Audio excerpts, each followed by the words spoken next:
Receipts. The proof is in the conversation. All right, so hey everybody, welcome to Receipts Podcast. Today we've got Adrian Swinscoe here. He's the author of Punk CX, at least that's how I know you and how we met. I'm your host, Robert Galop, one of the co-founders at Creo Solutions. So looking forward to spending some time with you today, Adrian. We actually met at the CPAS Acceleration Summit last year in Amsterdam. Yes, we did. So I know you were up on stage. I actually, a little bit before that show, I got I don't think this is a signed copy from you, but signed copy from one of the partners at the CPAS Acceleration Alliance. So nice.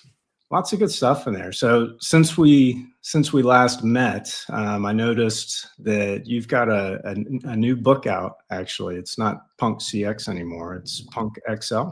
Oh, I mean that's newer. It's kind of actually it's been around for a wee while. I mean, Punk CX came out in, can you believe it, 2019? Crazy. And Punk XL was a reasonably quick follow-up, and that came out in 2021. Okay. And actually haven't got around to writing another one as yet. I'll still be writing away, sort of beavering away at the sort of fun, polishing ideas and exploring kind of things, but writing another book right now, I can't make up my mind about what I want to say, what I want to write it about. Yeah. There's too many things are moving sort of too fast for me to kind of like land on something, if you know what I mean. Yeah, it's a lot of change in the industry right now. So you got a little bit of a pre-COVID flavor with Punk CX, and then a COVID flavor with Punk XL. Yeah, I mean, I think the Punk XL was just almost an expanded notion, where it was the idea that Punk CX was just advocating for people to do something different and take a few risks and get back to basics sort of thing. And it was also just railing against the whole CX industry and saying it's, almost a bit like it showed. The basic premise was it was showing the same sort of characteristics as prog rock did in the 1970s, like overly complicated, elaborate, kind of self-indulgent, more interested in itself than anybody else, etc., etc. And hence, like the punk exploded out of the back of prog rock, and I was saying, well, maybe it's time for punk to have an influence on CX and do something different. And then throughout the whole COVID sort of period, just watching about what went on and how things were sort of developing, and it became clear to me that that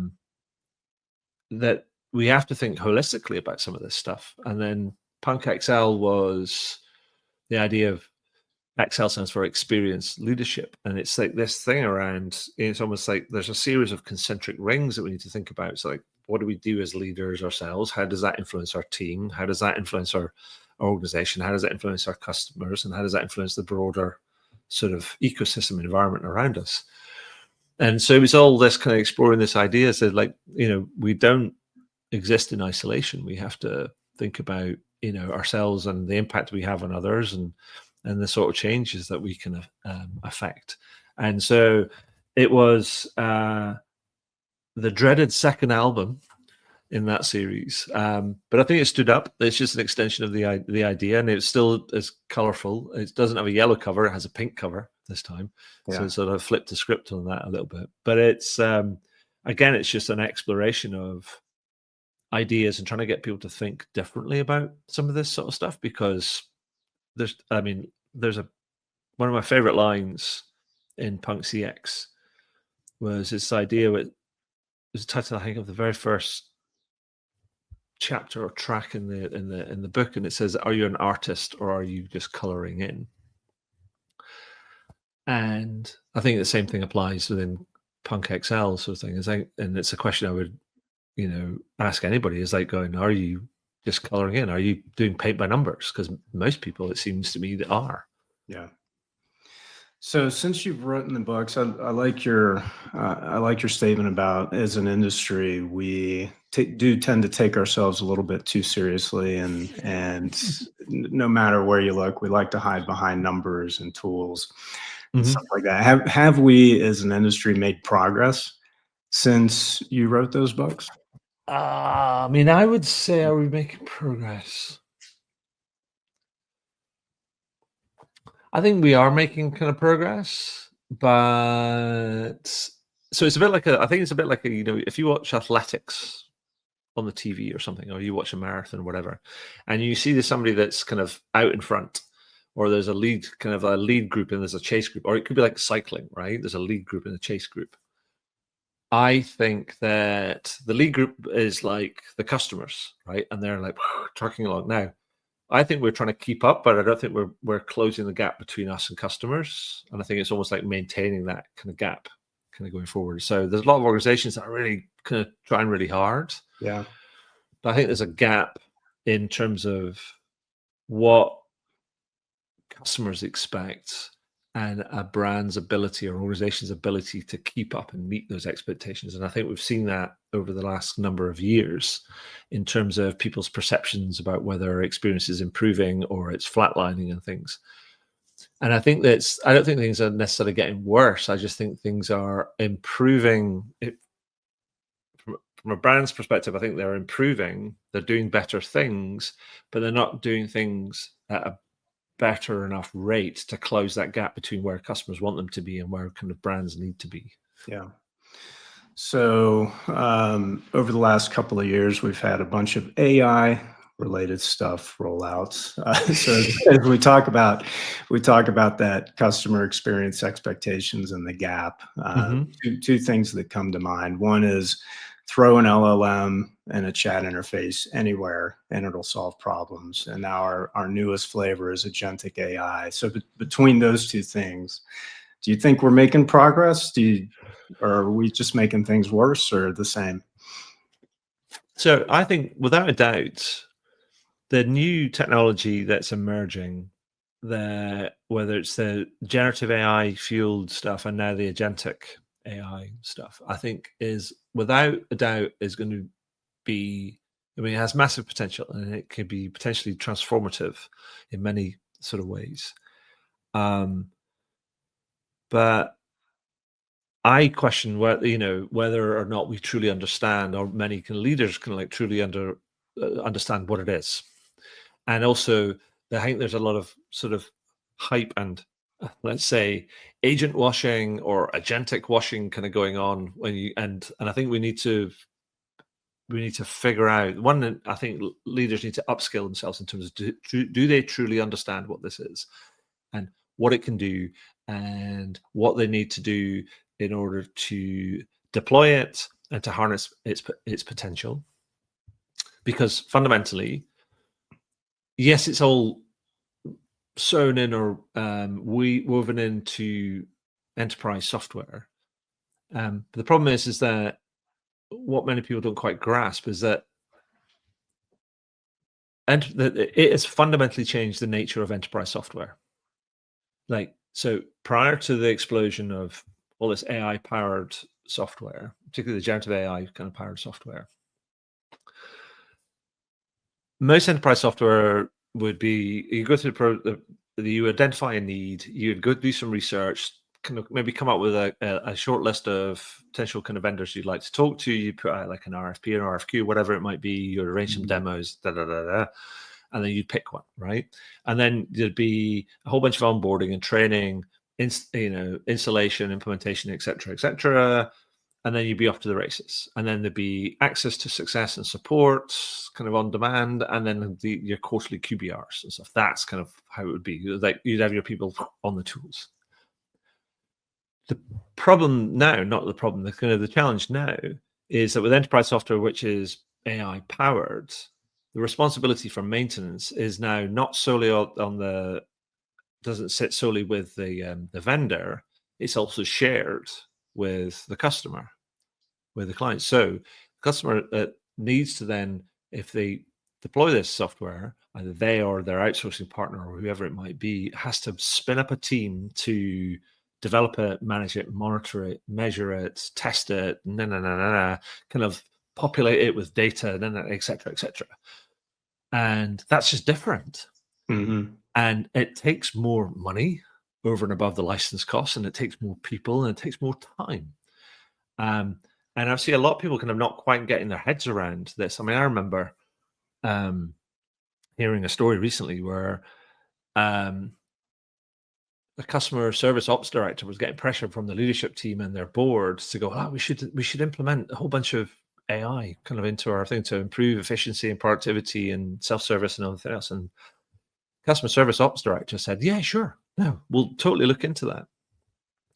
Then they looked into it more closely and they realized just that they needed to build a team to order to properly manage it. Now, given that they hadn't been given extra budget or resources to be able to do that, they looked at kind of, okay, my existing environment is that I am targeted on hitting these KPIs, SLA levels. And if I kind of exceed those, this is where the bonuses all kind of come from, etc. And many of my team are reliant on those, working hard to hit those bonuses, because that's, they want to do well. They want to kind of earn those bonuses because it gives them a boost to their salary. But if I take some people off the front line to build this kind of team that's going to manage these new systems, then I'm putting in danger my ability to hit those targets and also to deliver on those bonuses for my people. And they're like going, I'm going to have a mutiny on my hands if I do that. If I put people's bonuses at risk. And so he decided to do nothing until he got the right level of resources. Yeah. And for me, that just feels like it's a very real example, because this stuff doesn't happen, in a vacuum. And I think this is the thing where I think we're still going through this maturity of like learning and understanding what it takes. And it's not only just that in, if you like, in customer service, customer support, that sort of stuff works in different aspects, whether it's in finance or whether it's in kind of like sales or marketing or wherever you're deploying some of this stuff. It just doesn't happen in isolation. It doesn't go like, plug it in and turn it on and it's there and it just keeps chugging away in the background. No, this stuff needs maintenance. Yeah. And it's this does feel like late 90s, early 2000s. It rhymes with that period where we had the .com, a lot of things with .com, people seeing that there's huge opportunity, and seeing new tools that are coming out. And there's, as you said, getting the right number of resources and then being able to build out and being able to maintain and monitor those things are things that we haven't necessarily thought through yet as an industry. And certainly there's tons of tools out there, right, that are getting pushed out, but even the tools themselves don't feel like they're ready for prime time. Everybody's got a bot, everybody's got an agent, but are those things even ready to use in production yet? Oh, wow. I mean, I think there's some people that are doing it, but I'd be using this sort of metaphor, or I don't know if it's the right word, a metaphor or analogy, where I'm sort of equate success in this sort of space a bit like to that, that story of the tortoise and the hare who have a race. And I think right now it feels like everybody's trying to be a hare. It's like running around. Whereas the people that win the race are good, but are being less like slow and deliberate about it. And because they realize this is not a race that's going to get won today or tomorrow or next week. This is something that you have to build over time. And you have to learn over time. Yeah. And I think that's the situation we find ourselves, because there's an explosion of tools. Some of which I think a lot of which are probably like just bandwagon stuff, and it's like a bit of functionality, on it's a wraparound sort of ChatGPT in many cases. And a lot of it's just vaporware as well. But undoubtedly we're in this kind of this point where it's the potential is real, I think. But how we deploy it and where we deploy it and why we deploy it are the key questions. Yeah. And I don't think there's a lot of people that are running around going, I've got a spanner now, I need to figure out where's the knot I'm going to tie in. Yep. Typical tech first Yeah. mentality. Couple of numbers that stuck out to me this week. MIT just released their study on the success of Gen AI related projects and adoption within the enterprise. And key number that really stood out in that report was that only 5% of pilots are actually seeing a push and success in production because the ROI isn't there and things like that. And that reflected in another report that I saw where last year, 42% of SMBs were thinking about and working on some type of an AI pilot. This year, 28%. Right. So we've definitely reached that peak of inflated expectations and feels like we're coming down the other side. But when you think about where this is all going, what do you see actually working out there right now, and what are you excited about in this space? I mean,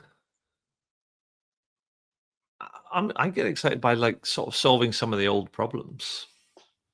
You know, I mean, I get I get excited by the idea where we take something like a real problem where customers. There was a Gartner piece of research that was done. I think it was like late last year, and it said that 70% of customers say that they want to self-serve, but yet only 17% were able to use the tools to solve their problems. And when you actually kind of interrogate that data even further, you're like, and you look at how successful those customers have been to trying to solve only the very simplest requests. That number, that 17%, only rose to 30%. And so I think there's some big wins that can be achieved by just dialing in on some of the really basic stuff that can solve some kind of real problems and take some of the weight off some of all these already strained resources. And I do think that self-service sort of like space is a really interesting kind of one. And I think where the technology can really make a difference. But one of the things that I think we need to do is not just learn about the technology, but we also need to learn about how we deploy it and how we use the sort of, if you like, the tacit sort of intelligence that we have within our own organizations. I think when we met at CASA last year, when I was talking on stage, I think I might have used this example. I said, and I think I might have quoted that statistic, and then I turned around to the audience and said, like, that means your chatbots are rubbish. And then everybody was like, wow. Yeah.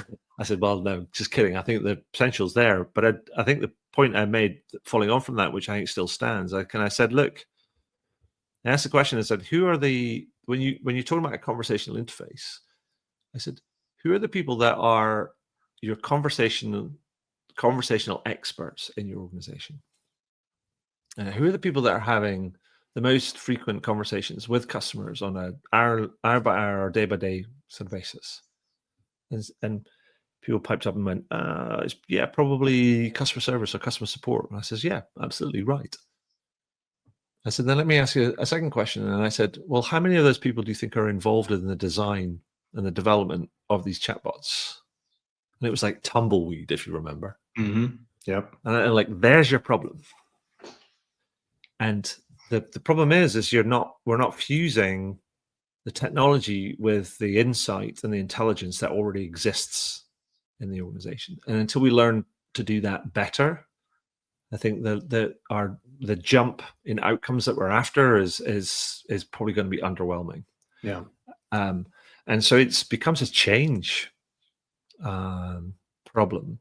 And so the things I'm really excited about, I'm really excited to see how the technology develops, but also to see how people just get real with some of this stuff. And to see how they can, produce some of to harness some of the potential. That's the thing. I mean, without a doubt, the kind of things are going to keep evolving at a pace which is probably going to take our breaths away.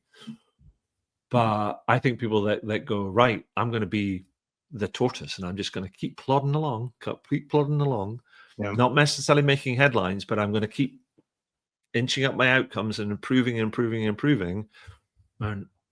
reaping the benefit because of it. Yeah. You made I love your point about the people that are actually talking to customers every day and whether or not they're involved in the projects. It brings me back to we did a contact center overhaul at a it was Electrolux in the early 2000s.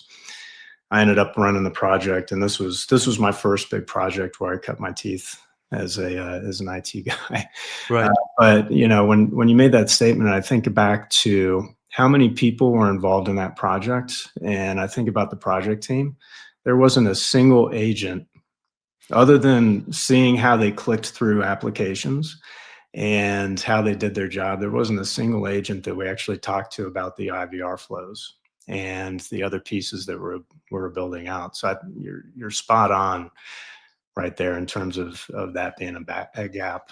Yeah, I mean, I think the thing is, what the one point I kind of make is and it's something an idea I was thinking about, wrote about it last year on I wrote a piece for Genesis on their for their blog or something. And I said, to be successful in particularly in this domain, I said there's two types of AI that you have to harness. There's one is artificial intelligence, and the other one is agent intelligence. And if you don't get both right, then you're going to limit your chances of success. And I think we need to acknowledge that we have got a network of biological supercomputers in organizations that we don't access. Yeah.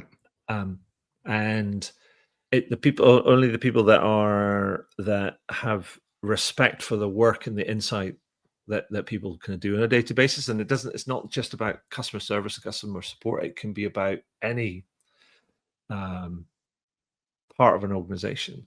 Because I remember talking to a partner at PwC, a lady by the name of Nancy Duarte, a number of years ago, based on about a piece of research that they did, and they said, you know what, about 75% of most technology procurements in large enterprises don't ever canvas the employees that are going to be using the technology before they procure it, and that's one of the main reasons why there's lack of adoption and success and all these different sort of things. Yeah.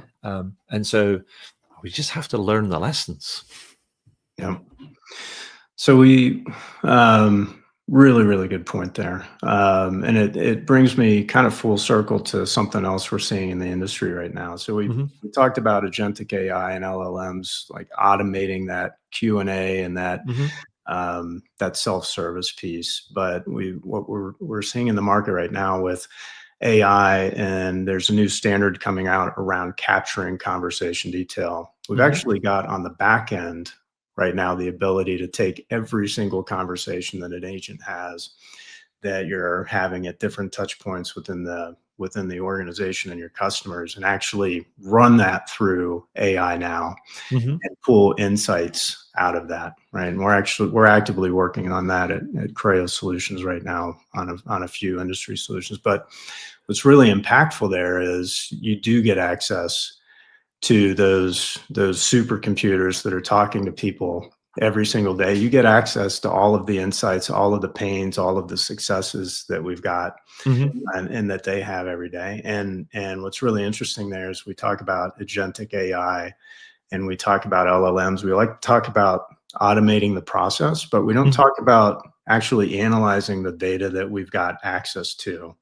Do you see anything in the CX space right now around that kind of that back office, actually talking to people and listening to what's going on? Yeah, but not enough. I think that we know that the service, we've established that the service department, whatever size of it is, speaks to more customers than anybody else on a daily kind of basis, right? And therefore, if you think about that, that is the fastest growing real-time database that you have in any organization in terms of customer kind of insights. Now, there's a lot of people that are doing things at scale and trying to analyze those conversations and trying to identify kind of patterns and identify areas for improvement and all these different things. A lot of the time, if you're thinking about the service space, they're doing that for themselves to try and identify the improvement, but there's insights galore in there. Mm-hmm. And the thing that's not really happening as much as it could do is we're not really piping those insights into other parts of the organizations. They're like into product, into marketing, into sales, into kind of whatever it might be. And I think you end up with this underutilized resource. And for the longest time, I've always kind of like said, I wish that many CMOs would take a more of a sort of an internal VC approach to some of the projects that they fund, because marketing generally has some of the biggest budgets of any organization, right? Yeah. And take a proportion of that budget and go and fund a project in service and support that's around data insight and analysis and how you can pipe those through to about, do I get campaign insight? Do I get conversion insight? Do I get kind of product insight? Do I get, market intelligence or consumer insight? I take that, pipe it through. And then you smash down those kind of silos because you're just leveraging the stuff that's coming technically for free, into your service desk or your help desk. Yeah. And if you're not thinking, because let's face it, service or support doesn't have the budget to fund that multi-domain piece of analysis, but marketing does. Yep. And that's, I don't think that it's not really being it's not being utilized as well as it might. Yeah, and that's a huge point. Having all of that money, and as marketers and as product leaders, we say we want the voice of the customer. We want to hear exactly what's working and what's not working, and there's no better place to go than every single customer touch point that you've got. So I love that idea of taking some of the marketing budget and spending it on there. I mean, yeah, I think the one thing you got to do is you got to figure out. You might have to start slowly, because in most organizations, then that can get probably a little bit political. Yeah, and it's and then you may be thinking about budgetary approval, and you've got to get your CFO on board and say, like, why are you spending that? Haven't they got their own money? And so you need to kind of gradually introduce the idea. But I think there is insight to be had all over the place, and if that insight can be accessed and shared and acted upon, then I think things would be so much better. Yep. Love it. So looking out 12, 18, 24 months, what are you most excited about right now in the CX space? Well, I think that one of the things I'm interested in and things I've been following is, well, one, what's happening in the CRM space, because it feels like people are starting to kind of like a bit like kind of Pac-Man, kind of like wanting to eat the space, and so I think that's an interesting sort of challenge. I'll be watching that space quite closely, because in many ways, I don't know the CRM players. I mean, if you go back to basics and say, well, what does CRM stand for? Is it customer relationship management? And I don't think it's ever lived up to its promise. It's more about, let's keep a track on what's been going on, rather than, and so there's no relationship management. It's a bit like, your notes about what you've done. Yeah. And I think people are seeing that it's not lived up to its potential, and they're starting to eat into that with from different sides. I'm also interested to see how, if you get if you follow the natural curve of maturity, say around self-service and things, and around orchestration and self-service and data capture, and so you can inform your agents around when somebody can't help themselves but then need to be helped, how that you can capture that data to inform an agent so they're ready to go when you kind of come on the call, as it were. That'd be brilliant. But then also, how do we how will we use generative AI and agentic AI to then smooth that broader experience? So I think there's a fascinating kind of scenario where, say, Robert, you've been having a problem and you've to do with a product or service you've got, and you can't quite figure it out because there's something going on that you can't, the documentation or the standard help doesn't quite solve. Then you come through to an agent, say it's me, and I say, "Hey, Robert, I can see you've done X, Y, and Z. I think it's about this kind of product. Can you just confirm that? Tell me a little bit more about the scenario." And you tell me, and you say, "Yeah, that's kind of right." Then I say, "Well, I'll tell you what." Prompted by my system, that sounds very much like a problem that my colleague Jane had. A problem my colleague Jane handled a couple of days ago for a customer that had exactly the same sort of issue. I can see from a system that she's available. Let me loop her into the conversation, kind of like now, so I can brief her and she can set you up. And that, so I do that. She comes in, I brief her, said, I'm going to step away into the background to make sure that, and I'll get notified when that's all done, because then I'll make sure that, see if there's anything else I can do for you. That whole sort of thing around proactive system prompts and then being able to reach in to see somebody's availability and to match problems with potential kind of solutions in real time using all this kind of technology. I think that sort of promise I think it's quite exciting, particularly when it comes to, if you think about having to solve more complex problems, which is more than likely going to require access to either knowledge systems or expertise that sit in the middle office or the back office, which is away from the front line, and how we can knit all that together in a seamless kind of way. We've got sort of all the building blocks for it right now, but we're not quite there in terms of being able to stitch it all together in real time. But it's coming. Yeah. And that would be super cool.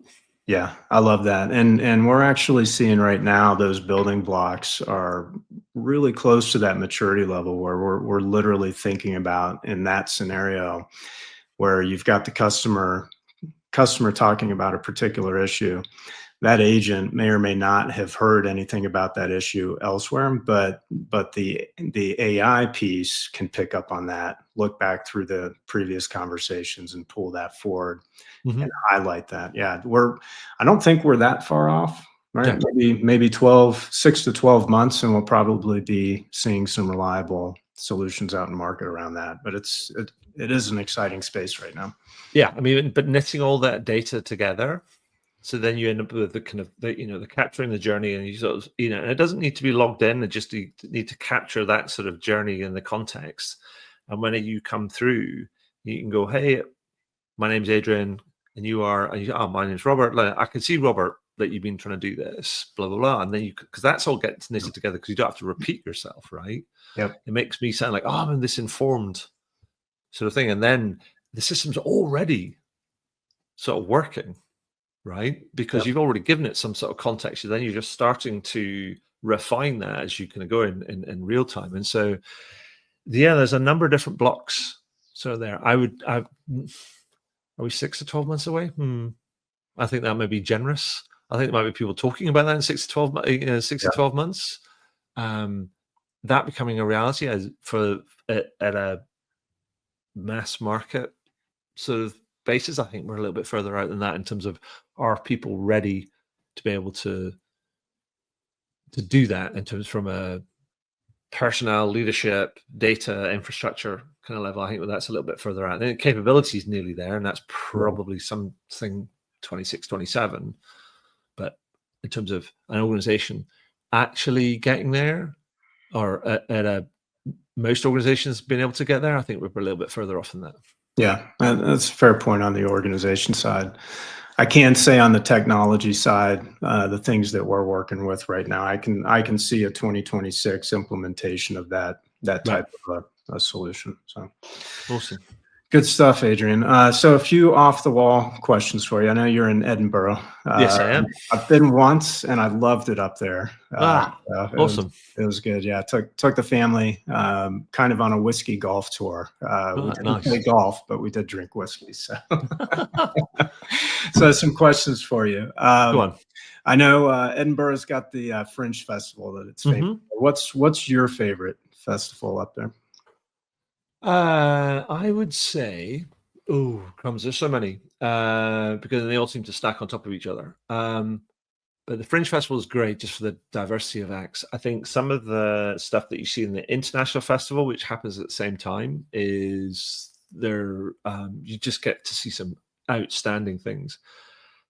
But the one I would say that we really enjoy as well is the Jazz and Blues Festival, which happens a little bit earlier in the summer. Okay. You just get to see some cool music, so it's always kind of quite nice. Nice. All right, I have to put that on the list. Gin or whiskey? Whiskey, 100%. Okay. I mean, and I'm not, and that means I have to be willing to wait for 7 to 10 years. Yeah. Okay. So that opens up another question. Islay, Speyside, what's your favorite? Ooh, I would go more Islay, sort of in terms of the West Coast. My favorite West Coast island whiskey right now is a Jura. Okay. I think Speyside can sometimes be a little bit, it's sometimes a bit strong and kind of like flavor. Although saying that, I do like a Macallan or a Talisker, and they're quite forceful. But for a proper, very very good sipping whiskey, Jura is my favorite right now. Okay, cool. And you have to add water. I had a friend over. He's a pilot for Delta. And we were hanging out, had dinner and things, and some of his crew were there, and I was just trying to educate them on the idea, like, never add ice to whiskey because it has to be at room temperature, if not more, because otherwise it holds the flavor and the aroma in. And you should always add, sort of like, if that's your whiskey, you always add the same amount of water to it, because at room temperature, because it opens it up and allows the flavor to develop and free itself up. Nice. I've got a bunch of bottles. I have not followed that rule on the bottles. So I'm gonna. Well, I mean, you can also kind of turn around and say that's also just Scots people being a bit tight, and they want to kind of like make it last a bit longer. But I would encourage you to at least experiment with that idea and to see if it tastes any different. Nice. All right. And last one, I think I already know the answer to this based on what you said earlier, but football, rugby, or golf? Well, golf, I'm with Oscar Wilde on that. It's a perfectly good way to spoil a good walk in the countryside. That's what golf is. And so I don't play golf. Rugby, I played rugby for the longest time, and I'm a fan of rugby, but I'm also, I watch more football than I do kind of watch rugby. Okay. Good to know. All right. Well, Adrian, great talking with you again. Really, really appreciate the time. Your insights and thoughts on CX are one, spot on, and two, really refreshing to hear. So thanks for spending a few minutes with me today. Thank you very much, Robert. It's been a pleasure talking to you again, and thank you for inviting me on your show. Absolutely.